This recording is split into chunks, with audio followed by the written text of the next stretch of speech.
Donc,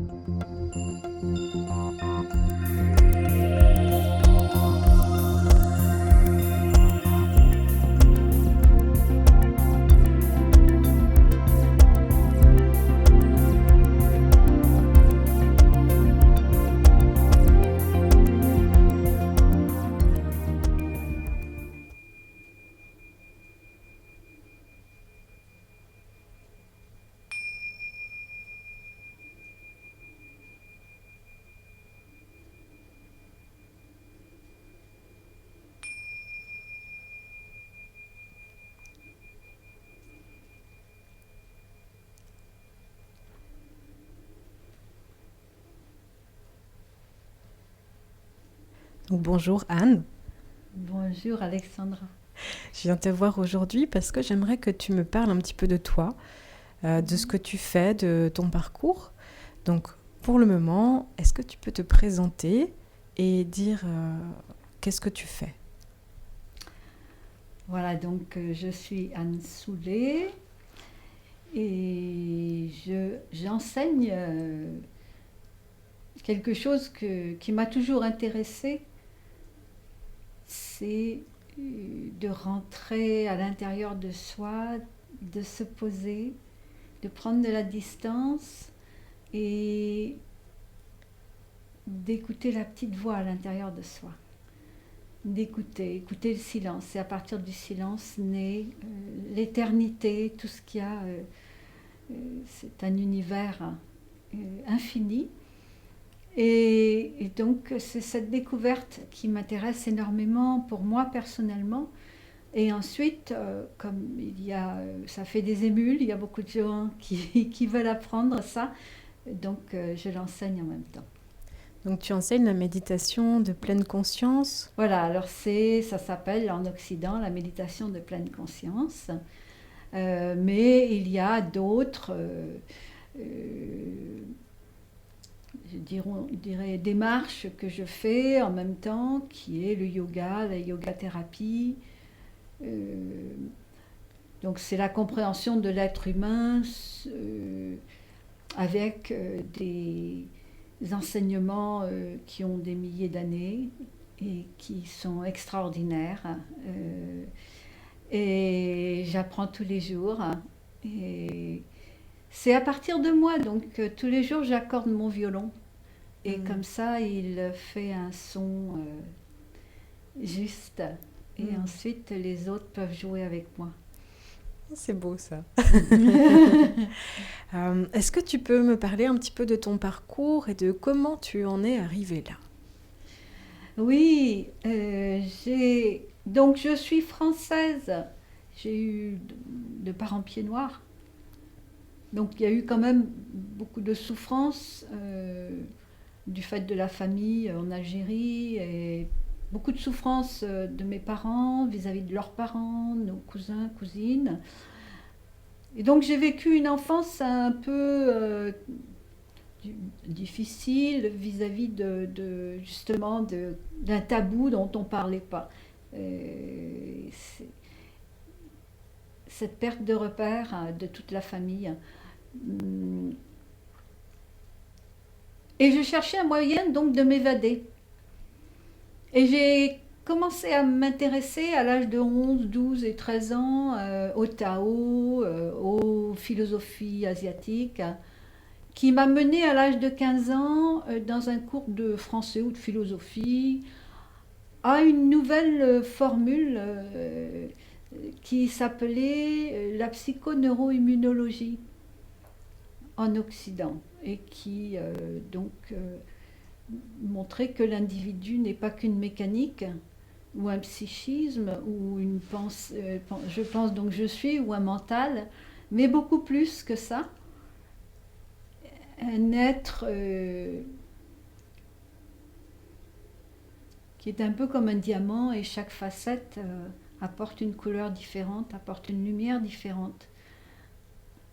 Et chacun de nous est comme ça et c'est la psychoneuroimmunologie qui a ensuite grandi pour devenir donc les thérapies cognitives et comportementales, les thérapie transpersonnelle utilisant de la spiritualité asiatique ou autre, et puis la compréhension que finalement le cerveau pouvait changer du tout au tout et vraiment que ce qu'on croyait impossible finalement est possible avec la pratique. Et surtout la pratique de la méditation, du yoga. Donc j'ai approfondi toutes ces pratiques et je les fais tous les jours pour pouvoir justement aiguiser mon propre outil et ensuite pouvoir enseigner aux autres ceux par lesquels je suis passée.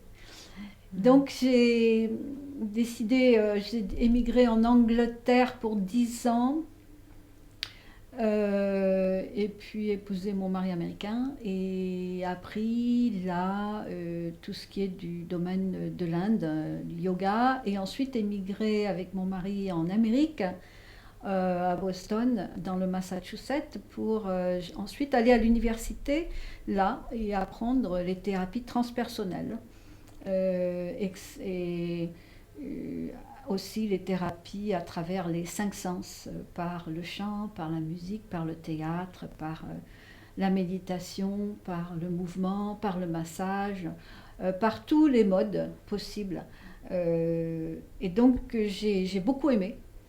Et, et j'ai rajouté donc le yoga, la méditation. J'ai rencontré Jon Kabat-Zinn en 91 quand je méditais au centre de méditation à Cambridge. Donc pour ceux qui ne connaissent pas, Jon Kabat-Zinn,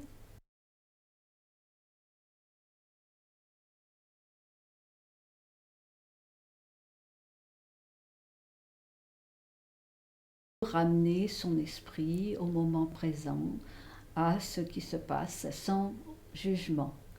Et cette pratique est maintenant enseignée dans plus de 250 hôpitaux et universités aux États-Unis. Et donc j'ai travaillé avec lui, on a créé un programme pour l'enseigner dans les prisons du Massachusetts, parce que le garde des Sceaux était aussi un méditant et c'est lui qui avait les cordons de la bourse. Donc on a pu faire un programme super et ensuite j'ai pu enseigner ce programme avec Monsieur Tout-le-Monde. d'accord. Et à quel moment est-ce que tu as vraiment pris conscience de l'importance de transmettre ce que tu avais appris?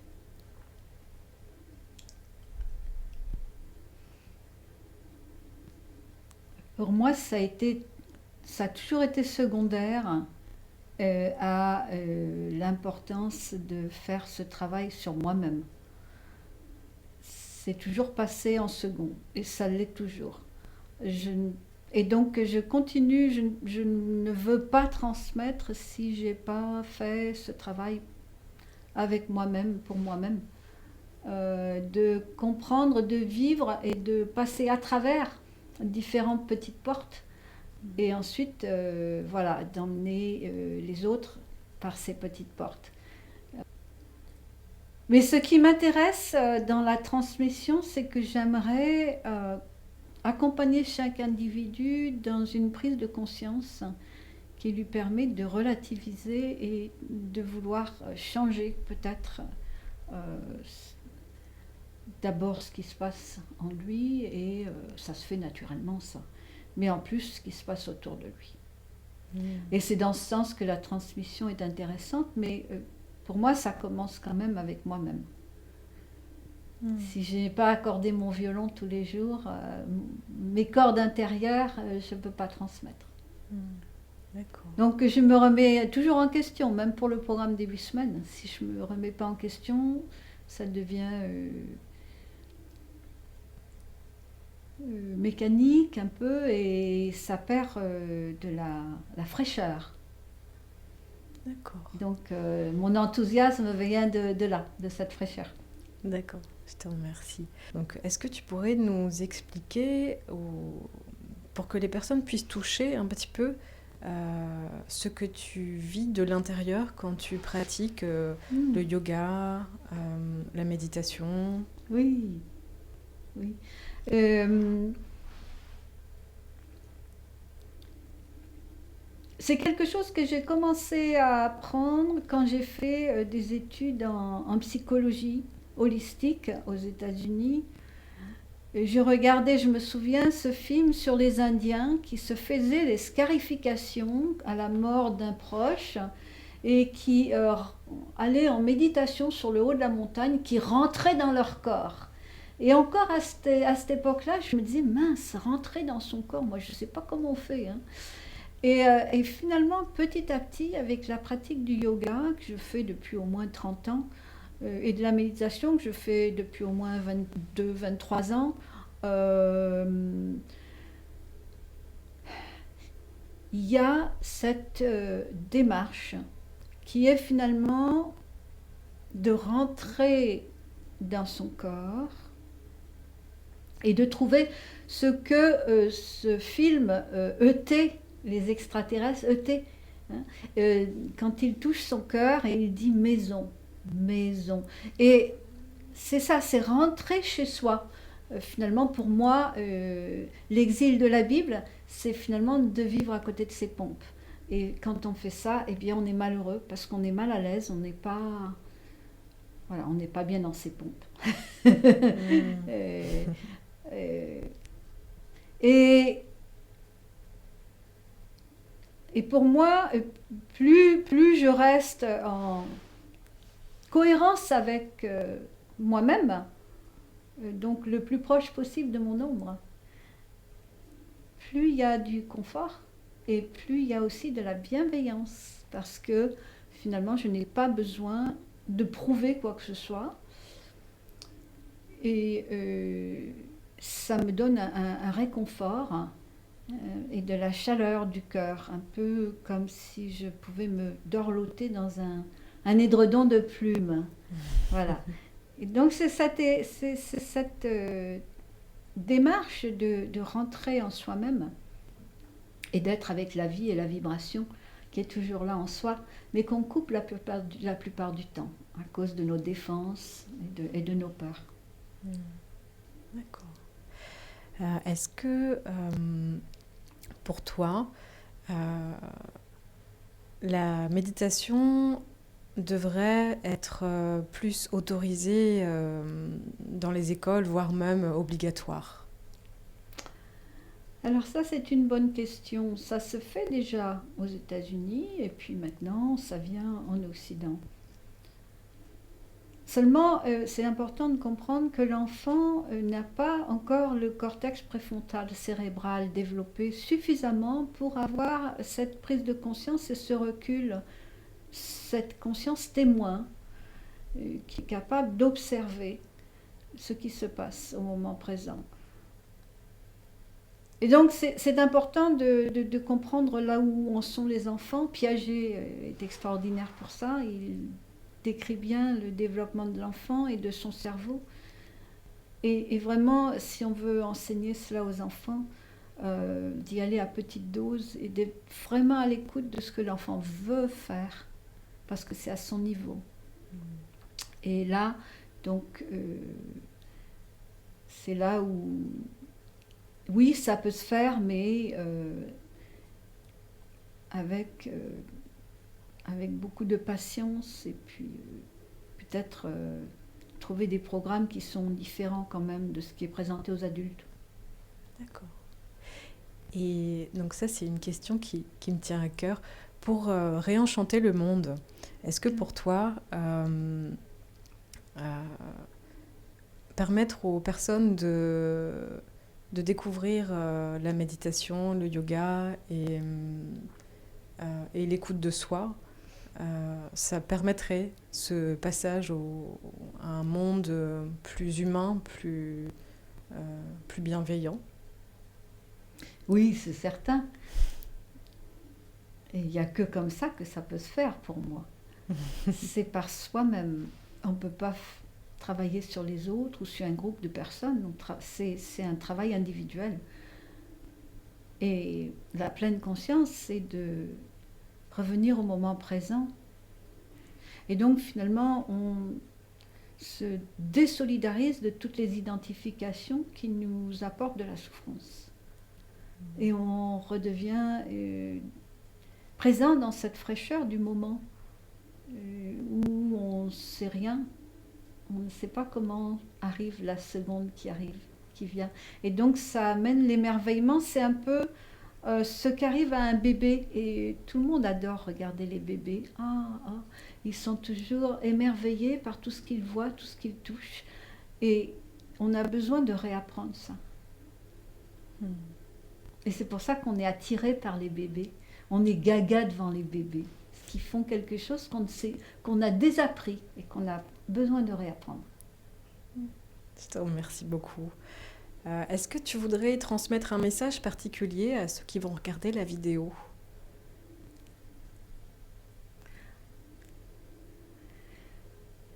Moi, je dirais, si ça vous intéresse, regardez le site que nous avons créé en 2009.